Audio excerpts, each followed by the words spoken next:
Money Monday is sponsored by Husky Financial. Well, last week we discussed inflation and how it's forcing prices up on just about everything. Well, here to share how that's affecting the consumer directly is Stephen Husky, president and financial advisor of Husky Financial, on our new Money Monday sponsor.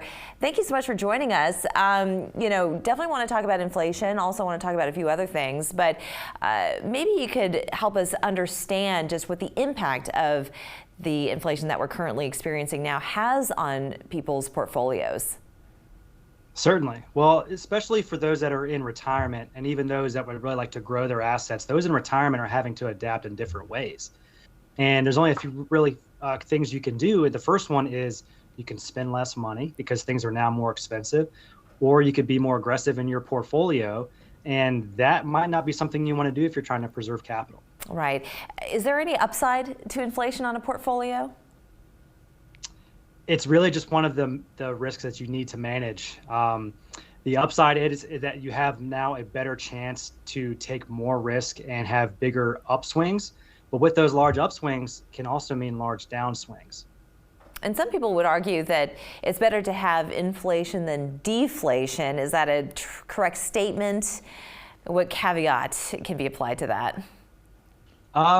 Yeah, I mean, I would say it's better to have inflation than deflation. It's all about the correlation of assets that you have in your portfolio. You know, there's the market risk that you can have. There's equities, but then bonds, they do not really correlate well with the market. And so if you have a good correlation between the amount of equities you have in your portfolio and the amount of bonds, you can compress the amount of inflation or deflation that's going on in your portfolio. All right, well, let's talk a little bit about some macroeconomics here. So for folks who are maybe new to investing, what are some of the things that they need to know, and particularly in the environment, in the economic climate that we're living in today? From a planning perspective, macroeconomic principles ring true in the fact that a lot of folks have what we call microeconomic relationships with the professionals on their team. They're bankers, they're insurance agents, they're mortgage representatives, CPAs. Those are reactive relationships in most cases. You got to get your taxes done, you go call your CPA, you got to get a mortgage refinanced, you call your mortgage broker. But a lot of advice you're getting from these people, while well-intended, they may be conflicting with other professionals on your team. And so it's up to you to decide who to listen to.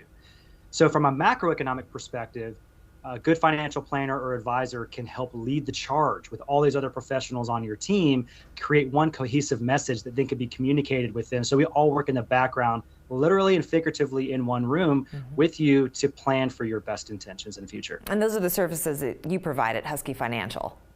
Certainly do. Yeah, I want to make sure that I know the ins and outs of the relationships that you have and making sure that we all coordinate together to help better your experience. Yeah, among what are some of the other services that you provide, and what are some tips that you have for people who are maybe interested in placing their money somewhere and to watch it grow over the next several years?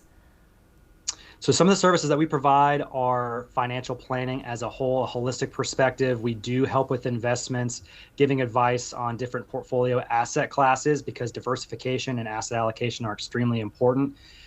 We also help with making sure that a family and a household or a business is well properly protected. You know, most people focus just strictly on the investments and the performance of that, but risk management is just as important of a piece when it comes to real cohesive financial planning. And we certainly learned that the hard way a little more than 10 years ago when the economy was turned upside down. So would you say that we've learned a great deal since that time and have now been a little bit smarter, a little bit more savvy this go around? I think so. I think people still are willing to take a little bit more risk, but having the protective piece on your balance sheet, when you have those guarantees or some non-guarantees associated with either fixed income, bonds, cash value life insurance, whatever people want to put in their portfolio, it allows you to be more aggressive and take greater risks and get those large upswings, those home runs, instead of just a bunch of singles and doubles. So yeah, I think we learned a lot from 2010, but people are still hungry for returns. Yes, yes they are. Yes, they are indeed. Well, Stephen, I want to thank you so much for joining us. And for people who want more information, how do they find you?